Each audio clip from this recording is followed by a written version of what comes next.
Welcome, reader. Before the story unfolds, allow yourself to feel. Not every story seeks attention. Some seek connection. If your heart has ever been attached, this one is for you. Let's begin. The night air carried the chill of December, but inside the glass towers of Mumbai's business district, the city pulsed with energy. A stream of luxury cars lined the street outside the Oberon Hotel, each vehicle a symbol of success. Among them, a sleek gray sports car gleamed under the golden lights. A man stepped out, adjusting his long coat and scarf. Raj Mehta, 36 years old, a self-made businessman whose name had become synonymous with success in just 5 years. His confident stride and calm eyes drew attention. People said his luck had changed overnight, but Raj knew better. As he looked at his reflection on the car's polished surface, he murmured, "Luck is made, not found." The beginning of the fall. 5 years earlier, Raj lived in a tiny rented apartment in Thane. His world was limited: a second-hand laptop, a slow fan that made more noise than air, and dreams too big for the space he lived in. He had once worked as an assistant manager in a textile company. When the company shut down, he was left jobless, with a sick mother and unpaid bills. That winter, he sat at a roadside tea stall, staring at his empty wallet. "Paise sab kuch yehi to hai," he muttered. The tea seller, an old man with kind eyes, smiled. "Beta, paisa sab kuch nahi, par bina paisa kuch nahi." Raj nodded silently. That single line would haunt him for years. A chance and a choice. The next morning, Raj's friend Kabir visited. He was energetic, always full of impossible plans. "Bro, let's start something of our own," Kabir said, sipping tea. "With what?" Raj laughed bitterly. "Dreams and debt?" Kabir leaned forward. "I found this import-export niche, customized fabric designs. Small start, big returns. I've got ideas, you've got skills. Let's make it happen." Raj wanted to say no. He had no money, no investors, and no experience running a business. But something inside him whispered, if not now, when? By evening, the two had made a pact. No matter how rough the road, they would never give up. Struggles and storms. The first few months were brutal. They operated from Raj's apartment, sharing one old laptop and borrowing Wi-Fi from a neighbor. They emailed clients, called suppliers, and designed fabric samples that no one wanted. When they finally got their first deal worth 1.2 lakh rupees, the client refused to pay. Kabir punched the wall in frustration. "We're finished, Raj. We can't keep doing this." But Raj's eyes were steady. "We'll work harder. If people won't give us respect, we'll earn it." They didn't eat out for months, often surviving on instant noodles and tea. Raj sold his bike to pay their internet bills. Kabir's girlfriend left him, saying she couldn't wait forever for dreams to turn into reality.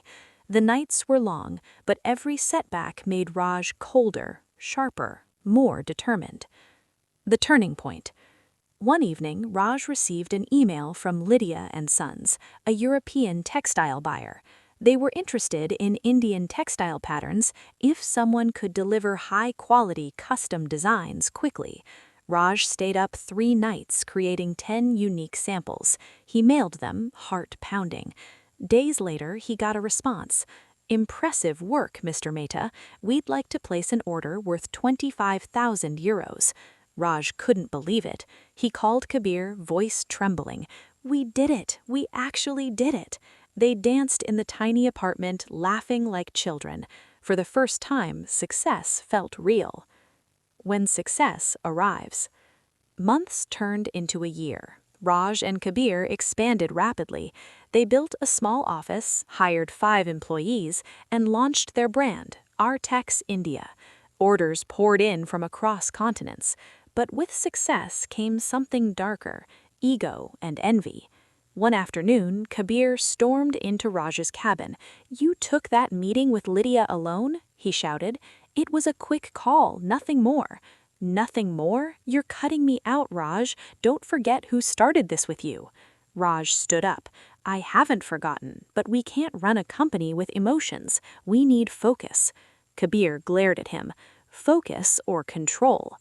That was the last time they spoke as friends. Kabir left the company a week later, taking half the clients with him. Loneliness of the peak. Success continued, but loneliness grew. Raj's mother passed away soon after, leaving behind a silence no luxury could fill. He moved into a high-rise apartment overlooking the sea, but every night he found himself staring at the dark waves, wondering if he'd traded love for success. One night, his old tea seller appeared in a dream, saying softly, "Beta, pesa sab kuch nahi, par bina pesa kuch nahi." Raj woke up sweating. For the first time, he realized how true that had become. People who once ignored him now greeted him with smiles. Bankers offered loans, journalists requested interviews, and investors called him a visionary. But deep inside, he knew they didn't see him, they saw money. The fall. 2 years later, tragedy struck again. A major shipment to Europe got delayed due to a customs strike. The buyer canceled the deal, sued the company, and social media exploded with criticism. Overnight, Artex India's reputation crashed. Investors withdrew, employees quit, Raj's empire trembled. During a tense meeting, his new CFO, Reena, said, "We're on the verge of bankruptcy." Raj stared at the files on his desk, years of effort turning into dust. "I started this from nothing," he whispered. "Maybe it's time to remember what that feels like." The redemption. Instead of giving up, Raj called a meeting with the remaining staff. "He won't lie," he said. "We're in trouble, but I won't let fear decide our future. If luck won't find us, we'll make our own." He mortgaged his car and personal property to pay for operations. He worked day and night to rebuild trust. Slowly, small clients returned, drawn by his sincerity and dedication. Months later, Lydia and Sons, the same company that had once given him his first big break, called again. "We heard about your troubles, Mr. Mehta," said Lydia herself, "but we admire how you handled it. Let's work together again." That second deal wasn't just business, it was redemption. Full circle.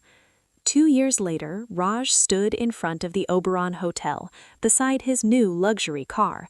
Cameras flashed as he arrived for an award ceremony, Entrepreneur of the Year. As he entered the grand lobby, a journalist asked, "Mr. Mehta, what's the secret behind your success?" He smiled.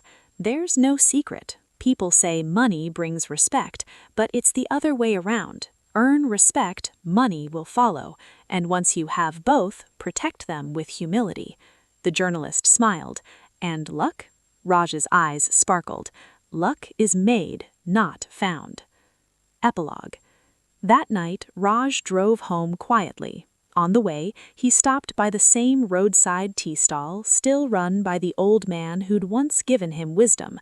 "Arre, Raj beta, you've changed so much," the man exclaimed. "Maybe, but your words never left me." He handed him a check, for a new stall and for all the tea that kept me going. The old man's eyes filled with tears. "You didn't forget me." "How could I?" Raj said softly. "You taught me that respect starts from remembering where you came from." As he drove away, city lights reflected off his car, symbols of what he had built not by chance, but by choice. In that moment, Raj finally understood. Money is not just power or comfort. Money is respect when it's earned with integrity. Please subscribe and support for more videos.